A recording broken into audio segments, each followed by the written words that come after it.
दोस्तों नमस्कार, मैं अवनीश यादव। 5 तारीख की कोर्ट अपडेट आप लोगों को दी नहीं गई थी और बस छोटे छोटे पोस्टों के माध्यम से बता दिया गया था। कुछ काफी विशेष हुआ नहीं था, जिस वजह से काफी कुछ आपको बताने की कोशिश नहीं की जा रही थी। लेकिन स्थितियां परिस्थितियां ऐसे विकट होती जा रही हैं कि जो गंदी राजनीति पहले हो रही थी आज फिर होना स्टार्ट होगी। इस वजह से वापस फिर से आना पड़ा कि आपको कुछ बताया जाए। अब चाहे इसमें जो भी आप समझे, चाहे स्वार्थ समझिए, चाहे आप लालच समझिए, चाहे जो समझिए, लेकिन मजबूरी थी कि सामने आना पड़ा। ये वो टीम है जो सबको एक मंच पे लाने की कोशिश कर रही थी और की है, और जिसका सीधा साधा एक उदाहरण मैं दे दूं कि जितनी भी टीमें थी उनको आर्थिक सहयोग दिया गया, और वो भी छोटा मोटा नहीं, लाखों में दिया गया। अमाउंट खोलने का कोई जरूरत नहीं है, क्योंकि मैंने कोई अपने बाप की जेब से नहीं दिया था, आपका पैसा था तो ही दिया गया था। इस वजह से उन चीजों का बखान करना कोई बहुत बड़ी अच्छी बात नहीं है। लेकिन जैसे पहले किया जाता था, आपको गुमराह किया जाता था, आज फिर उसी तरह से गुमराह किया जा रहा है। इस वजह से हमको बाहर आना पड़ा और इन चीजों का खंडन मंडन फिर करना पड़ रहा है। देखिए, कुछ चीजें होती हैं उनको राजनीति से दूर रखा जाए या राजनीतिक लोगों से दूर रखा जाए तो ज्यादा बेहतर होता है। आप कोर्ट की लड़ाई लड़ रहे हो, पता नहीं क्या सोच क्या है लोगों की, क्या मेरे समझ में नहीं आता है। नाम के लिए आखिर मरना क्यों? मेरी पिटीशन, बाप की पिटीशन, काहे की पिटीशन भाई? किसकी पिटीशन? उसमें और भी लोग हैं। आज तक कभी आपने सुना कि आलोक ने कहा हो मेरी पिटीशन? जो कि आलोक की पिटीशन आज की नहीं पड़ी हुई है। मतलब अगर आलोक की पिटीशन ना होती तो वाकई जो आज आप इस कोर्ट में पड़े हैं और 20 तारीख का जियो चैलेंज किए हुए, मतलब आप 20 तारीख की जियो में वैलिडिटी 21 मई के साथ ना जिसकी चेक करेंगे और आपकी पुरानी बातें की जा रही हैं, अगर ये पिटीशन ना होती तो शायद ये पॉसिबल ना होता। क्योंकि उस दिन का आप ऑर्डर उठाकर देखिएगा, जो आलोक सिंह पर ऑर्डर आया है जब 28 तारीख वाले में, तो आप देखिएगा आलोक सिंह पे ही लिखा हुआ है। दिवाकर सिंह का जितना भी मैटर था सब आलोक सिंह के पिटीशन पे लिखा हुआ है, और सारे जो भी मैटर्स थे उसी पे कनेक्ट करने के लिए बोला गया था। लेकिन अब लोगों के दिमाग में क्यों ऐसा आपको उलझाने की कोशिश कर रहे हैं मुझे नहीं मालूम। लेकिन सच्चाई ये है कि अगर ऐसा कर रहे हैं तो कहीं ना कहीं धूर्तता है ये, जो कोई एक कहा जाता है कि विष पूर्वक इनके मन में एक विष घुला हुआ है, चाहे आपके लिए, चाहे मेरे लिए, चाहे केस के लिए, मुझे नहीं मालूम किसके लिए, लेकिन है कुछ ना कुछ दूषित मानसिकता है। क्या करना चाहते हैं भगवान मालिक आगे सामने पता ही चल जाएगा आपको करना क्या चाहते हैं। हो सकता है पिटिशनर का नंगा नाच जो खेला जा रहा है उसी में हो, चाहे मैं खेल रहा हूं चाहे कोई और खेल रहा है, खेला तो जा रहा है। अब वो चाहे जिस वजह से हो, पिटिशनर की बात से मैं बताऊं, पिटिशनर मेरे पास तो हैं, काफी संख्या में है, और आपके ही पिटिशनर्स के ही पैसे से केस भी लड़ा जा रहा है। यही फैक्ट था और यही शुरू से मैं कहते आ रहा हूं।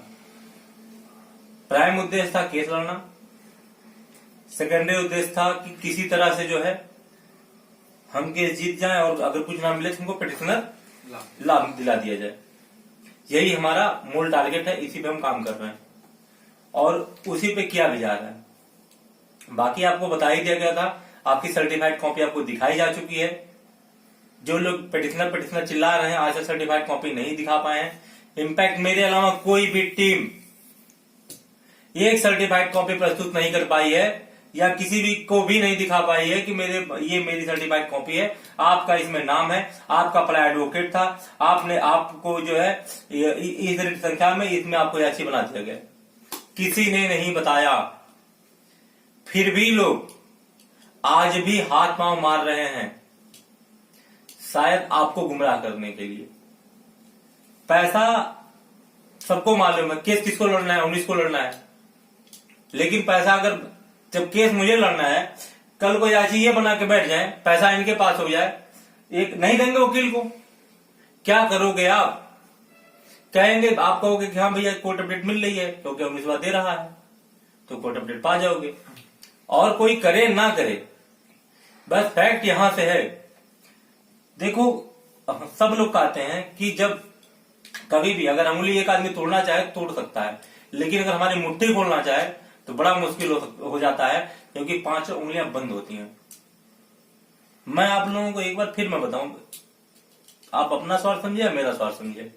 मैं बताऊं आपको, 1600 लोग मेरे साथ हैं और भी 200 लोग लगभग 1800 के आसपास हो गए मेरे पास पिटिशनर्स। एक बड़ी संख्या हो गई है।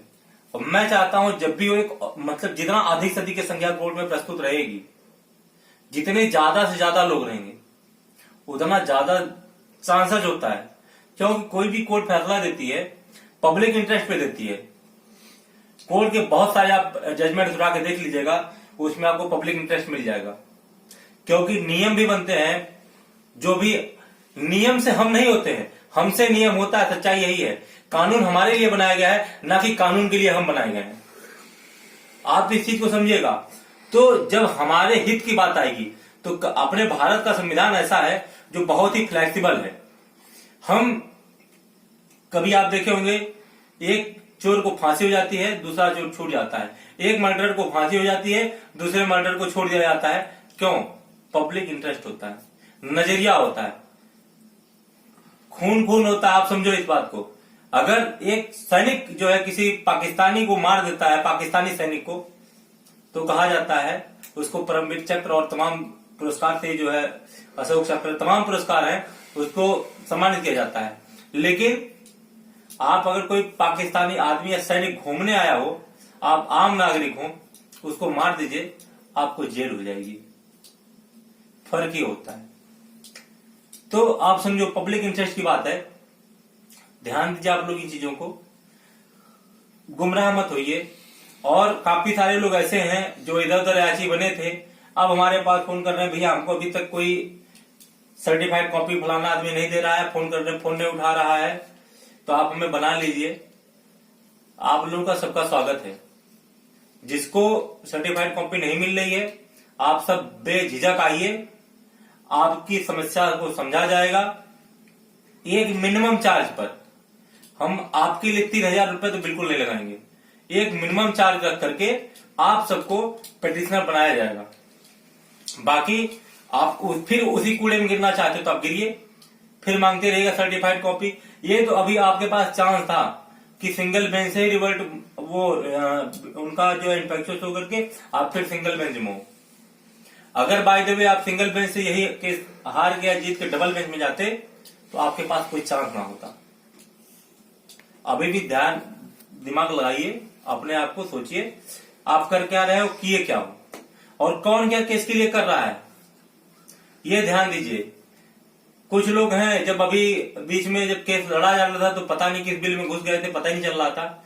आज फिर निकल के आए हैं बाहर। स्वागत है आपका इस मैदान में, फिर से होगा खंडन मंडन, देखा जाएगा। और आपको एक सबसे बड़ा मैं बात बताऊं, अभी जो हो रहा था कि आगे की जो रिटें चल रही है वो मेरे नाम से, जितनी भी आप फाइल करोगे सब कनेक्ट हो जाएंगी, मेरे नाम से कनेक्ट होंगी। तो मैं आपको एक बात बताऊं, आज का जो ऑर्डर आया है, एक पुष्पेंद्र कुमार यादव नाम से एक रिट की गई थी, जिसको इस्ता यदू मैम ने किया था। ये इस्ता यदू मैम को मैंने ही किया था। मैं आपको बताऊं, पुष्पेंद्र मित्र हमारे हैं, नाम नहीं लूंगा, आप सब जानते हैं उनको, लेकिन कोई बात नहीं, आप उनको छोड़िए। तो उनके, हाँ, रेट संख्या है पुष्पेंद्र जी की 6377/2019। ये जो है आज इस पे ऑर्डर आया है, इस पे जो है ऑनरेबल राजेश सिंह चौहान जी जो हैं, जज साहब जो हैं, इनकी बेंच से ऑर्डर था, कोर्ट नंबर 23 में ये लगा हुआ था मैटर। इसमें लिखा है, heard land council for the party list and connect with writ petition number 6000 SS of 2019। मतलब जो है 6000, रेट संख्या 6000। आप इसको इधर लाइए कैमरा जरा, इनको थोड़ा विशेष करके दिखा दीजिए लोगों को। जो लोग बता रहे थे कि कहाँ कनेक्ट होगी, उनको बता दिया जाए कनेक्ट यहाँ होगी। आपको अगर किसी प्रकार का भ्रम है तो आप झंडू च्यवनप्राश के साथ सोना चांदी च्यवनप्राश खाएं, ताकि आपका कुछ ज्ञान चक्ष खुल जाए और आपको ऑर्डर के साथ साथ अंग्रेजी भी पढ़ना सीख लें आप, तो आपको पता चलेगा कि प्रीवियस ऑर्डर में लिखा क्या हुआ था। तो आप एक चीज समझ लीजिए कि कोई भी रिट पिटीशन आपकी कनेक्ट होगी तो होगी सिर्फ आलोक सिंह के नाम से। आलोक कुमार के ही रिट में जानी है। आपको जो लोग कह रहे थे कि आज बनना होगा तो फलाने रेट में बनिएगा, तो फलाने रेट में बनिए जाके, आपका मर्जी, हमको नहीं मार। आप अगर उसमें भी बनेंगे तो आगे आएंगे, यही कनेक्ट होंगे, ऐसी कोई बात नहीं है। लेकिन जब बनेंगे तब तो कनेक्ट होंगे, बस इस बात का ध्यान दीजिएगा। पैसा ले लें हम, आपको जोड़े ही ना। भी पूछ लो जो रेट लिखवाई उसमें लिखा गया और जो लोग बताते हैं कि हमने फला फला पर हमारी रेट है, रेट का उनसे सार कभी पूछ लीजिएगा रेट में क्या लिखा हुआ है। और उनसे एक चीज पूछ लीजिए, झगड़ा काहे कर रहे थे कोर्ट में तुम? हम तो रहे होते कोर्ट में, चपलियाए होते, लेकिन बातें अब थे नहीं, अलग की बात है। और क्या रहने क्या थे, कौन सा ससुर में मुसा से डरा रहे हैं हम। बहरहाल देखिए जो है अलग की बात है। देखिए सारी चीजें आप लोग समझदार हैं, ठीक है। आप लोग समझिए चीज को कि करना क्या है आपको, आप लोग अपना दिमाग लगाइए। बाकी कुछ विधिक चीजें हैं जो आलोक भाई बता रहे हैं, इनको सुनिए। कोर्ट के ऑर्डर दोनों आ चुके हैं, 5 मार्च के, आप लोगों ने देख लिए होंगे, खूब वायरल हुए हैं। उसका हिंदी ट्रांसलेटर देख लिए होंगे, लोग डाल देते हैं व्हाट्सएप फेसबुक पर, पढ़ लिए होंगे। सीधा सा सार यह है कि उस दिन हमारा नंबर आया, 6 नंबर पर फंस केस और 1 नंबर पर एडिशनल लगा हुआ था, जो 6000/2019 28 तारीख के बाद 5 तारीख को लगा हुआ था। उस पर हम लोगों ने सप्लीमेंट्री एफिडेविट भी फाइल किया। अपनी सारी चीजें हम लोगों ने कोर्ट को और जो गवर्नमेंट को रिसीव करा दिया था उसी दिन। उसके बाद फेस केस और दोनों की सुनवाई एक साथ हुई। दोनों पे टाइम मिला था, सारी बातें बताई गई और उसके ऑर्डर में मेंशन है, डबल बेंच से लेके आज तक की जो जो चीजें हुई, कब ऑर्डर आया, कब हम लोग रिवर्ट हुए, डबल बेंच ने क्या कहा, सारी चीजें उसमें लगी हुई थी, विधिवत बताया गया। उसके बाद 20 तारीख को जो विड्रॉ हुआ है 20 फरवरी को, उसके बारे में, और 21/5/2018 की वैलिडिटी, इन सारी चीजों पे जब बहस हुई तो जज साहब ने कहा कि ये कैसे कर सकते हैं, आप विड्रॉ कर सकते हैं, कौन सी एक्सरसाइज की, इसका जवाब नहीं था गवर्नमेंट के पास कि क्या एक्सरसाइज हुई क्या नहीं हुई। और अगर विड्रॉ ही करना था तो इतना लेट क्यों, उसी डबल बेंच के टाइम पे विड्रॉ कर सकते थे। अगर आप आज कह रहे हैं कि ये हमने किया है तो विड्रॉ करने का रीजन क्या है ये भी बताइए, और क्यों किया था ये भी बताना है। तो आप जो सिंगल बेंच की जो पावर होती है वैलिडिटी चेक करने की, उसमें लिखा हुआ ऑर्डर आप पढ़ लीजिएगा, उसमें वैलिडिटी चेक होगी 21/5/2018 की, और बची हुई सीटें और 21/5 और 20 फरवरी के विड्रॉ के तीनों की चीजें का सार काउंटर के माध्यम से 4 सप्ताह का वक्त दिया गया है, वो इनको दाखिल करना होगा। जो हमारे अधिवक्ता उनको 4 हफ्ता के बाद रिसीव करा दिया जाएगा। जैसे ही वो काउंटर रिसीव होगा आपको सारी जानकारी दी जाएगी और उसके बाद की प्रोसेस हम लोग उसका जो रिजाइंडर देना होगा। आपको ये भी भरोसा नहीं कि गवर्नमेंट क्या रखे उसमें, कौन सा काउंटर दे, क्या क्या चीजें लिखे, तो वो उसी हिसाब से हमको उसका रिजाइंडर तैयार कराना पड़ेगा अपने अधिवक्ताओं के माध्यम से। और उस दिन 2 केसेस लगे थे। एक केस जो हमारे मोस्ट सीनियर अधिवक्ता कालिया सर का, उनका भी केस लगा हुआ था संजीव के नाम से, कोड नंबर 8 पे। इस समय सिंगल की 4 बेंच बैठ रही है, जिसके तहत रोस्टर के तहत जो मैटर था इसका 30-33 का, वो वहां पे चला गया 8 नंबर पे, जिसके तहत उस दिन कालिया सर की सुनवाई यहाँ पे नहीं हो पाई 23 नंबर पे। और वहां से जब एप्लीकेशन लेके कोड नंबर 23 में लाई गई तो एक दिन में सेम मैटर में सेम डे पे वहां से पिटीशन आ नहीं सकती थी, जो कि बाद में इसके साथ 6000 के साथ कनेक्ट कर दिया गया और उसकी भी सुनवाई शायद किसी दिन होगी।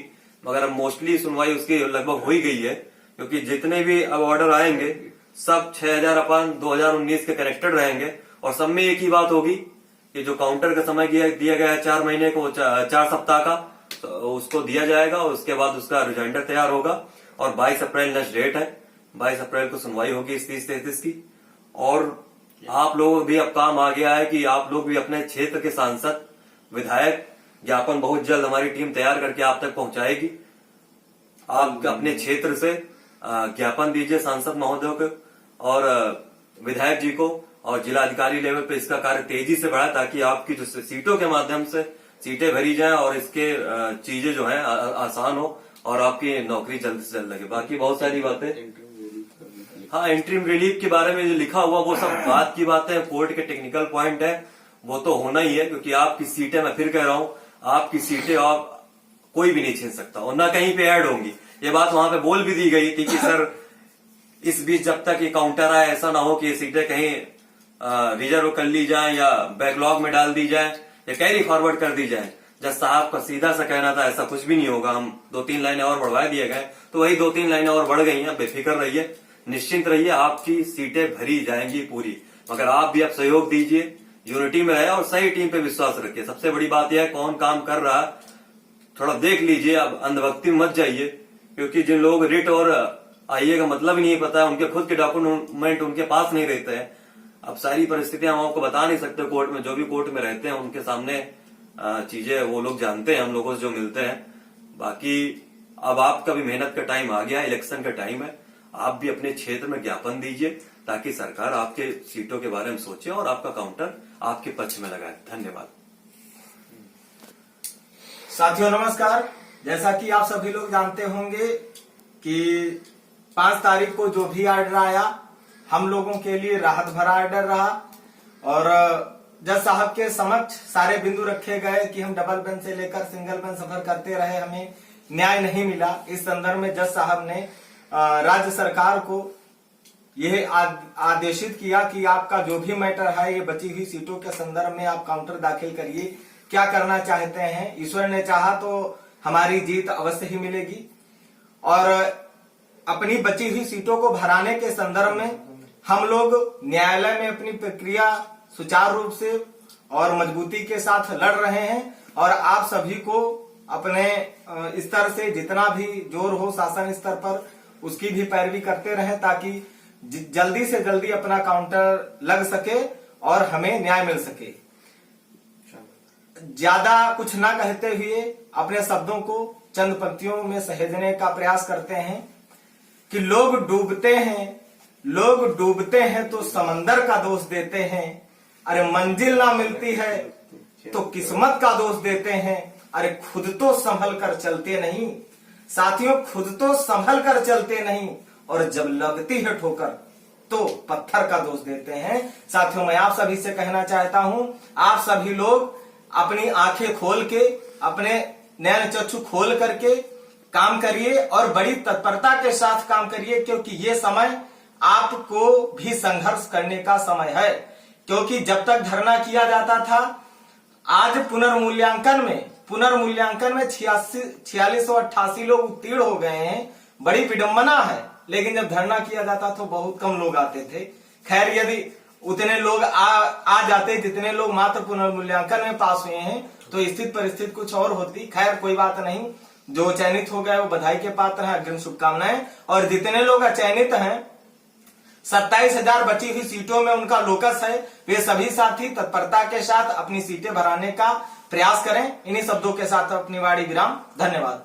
कुछ अवनीश भैया कहेंगे, सुन लीजिए उनको। जैसा कि आप सुने होंगे कि तूफान भाई का ऑडियो आया है, पुनर्मूल्यांकन का के लिए 12 तारीख को इलाहाबाद में सभी लोगों को पीएनपी पर बुलाए हैं।